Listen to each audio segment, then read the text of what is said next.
कबूतर और मधुमक्खी की कहानी। एक जंगल में नदी किनारे पेड़ पर एक कबूतर रहता था। उस पेड़ के आसपास कई रंग बिरंगे फूल खिले हुए थे।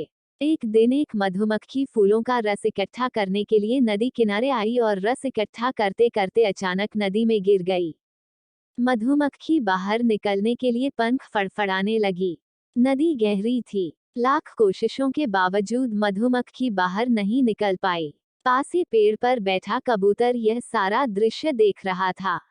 उसे मधुमक्खी पर दया आई और उसने झट से पेड़ का एक पत्ता तोड़कर पानी में डाल दिया।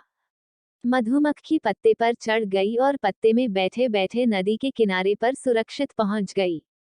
उसने अपना जीवन बचाने के लिए कबूतर को धन्यवाद दिया और उसे वचन दिया कि जब भी अवसर आएगा वह उसके उपकार का बदला अवश्य चुकाएगी। कुछ दिन बीत गए। एक दिन कबूतर दाना खोजने जंगल में निकला। दिन भर दाना खोजने के बाद वह एक पेड़ पर सुस्ताने बैठा। वह इस बात से अनभिज्ञ था कि एक शिकारी उस पर तीर कमान से निशाना साध रहा है। उसी पेड़ पर मधुमक्खी का छत्ता था। मधुमक्खी की दृष्टि शिकारी पर पड़ गई और वह भांप गई कि शिकारी कबूतर का शिकार करने वाला है।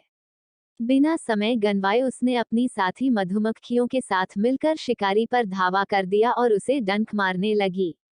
शिकारी तीर कमान छोड़कर भाग गया। इस प्रकार मधुमक्खी ने कबूतर के उपकार का बदला चुकाया।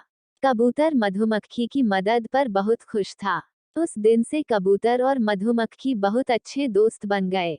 सीख: हमें हमेशा दूसरों की मदद के लिए तैयार रहना चाहिए।